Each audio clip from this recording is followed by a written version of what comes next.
and even though it's a new year, the job market is tight. We all know that. But are we doing everything we can to keep the jobs that we have? Ron Daratany, a job recruiting pro from DMR Career Planning, is here giving us a refresher course on how to succeed in business while trying. Yeah, you know, you've heard the expression, how to succeed in business without trying, but no, people need to try to succeed these days, right? That's for sure. How you doing, Dave? I'm doing well. How are you? I'm great. I'm always happy to be here. It's always good to see you. Happy New Year. Happy New Year. I know you have some great tips on how to be a professional in the workplace. These are important things. Right. Yeah, absolutely. So let's start off with, I want to start off with the one that you were telling me earlier, no conducting personal business at work. Totally dishonest. You're being paid to do a job, and you're doing personal business on company time, takes away from the corporate objectives. Totally bad.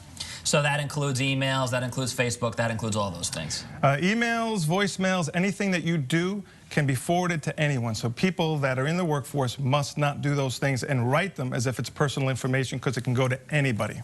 Let's talk about personal grooming and the way that you look, the way you carry yourself. I have a feeling that some people who've been in the same job for a while get kind of complacent and they feel like, oh, I've been here long enough, I can dress however I want, but that's not the case.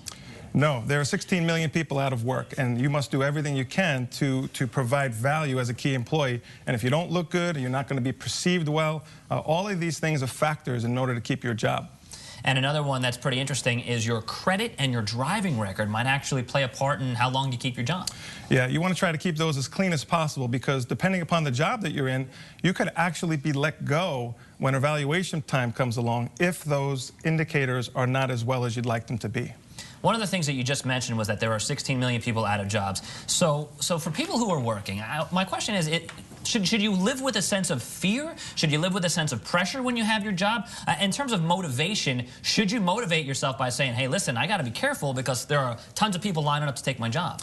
I would say you don't want to go in on a defensive. You want to stay offensive. You want to dress and groom appropriately. You want to be the best teammate that you can be. You want to create value for the company. You want to do everything you can to not give anybody reason to even contemplate letting you go. So I would say stay offensive instead of defensive. So you mentioned creating value for the company. Talk to us specifically about some things you can do to create value. I would say, you know, when people use materials or with vendor negotiation, try to get the best deals possible for the person that you work for. All of those are creating value, saving money for the company, and making you a key asset. What about your relationship with your boss? You know, the question is this: should you bother your boss too much? Not enough? Do you kiss up to? Obviously, you shouldn't be kissing up to your boss, but how close should you try to make that relationship with your boss? Well, one of the things we say to them before I answer that is never go above your boss and stay within the chain of command, because if you go above your boss and you gripe about something, you possibly could lose your job. So I would say have a good relationship, open communication, and just always maintain a good working relationship. Okay, but easier said than done about the griping, all right? Your boss hurts you, your boss does you wrong. So you don't want to go above them, but maybe you're a little nervous about going to them. There has to be a way to bring that up. Well, there's a way, and that's what the open communication is about, because if you can't communicate with your boss, you're on the wrong team. So, but the worst thing you can do is go above them, and if you go above them and undermine them, then you just wreck that relationship, right, in my opinion.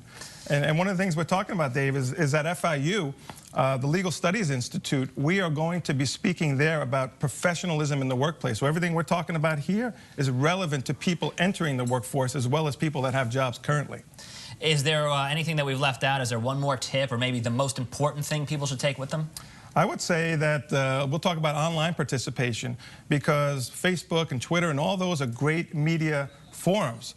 But what people don't realize is a lot of times their employers do look at the passages they write on there, and you may have a perception internally about how you want to be perceived, but online you may have a totally different perception that your people that you're working for look at, and it could hurt you somewhere down the road. So all of those really incriminating New Year's pictures, take them down? I think pictures are cool, but when you see other things that are not good, I think that would create a negative perception of you. All right, sounds good, and I'm going to go clean out my Facebook wall. Just kidding. Ron, always good to see you, buddy. Hey, Dave, thanks. And Happy New Year. Happy New Year. And if you want more insight on proper etiquette in the workplace, Ron's going to be hosting a seminar at FIU's Legal Studies Institute on January 9th.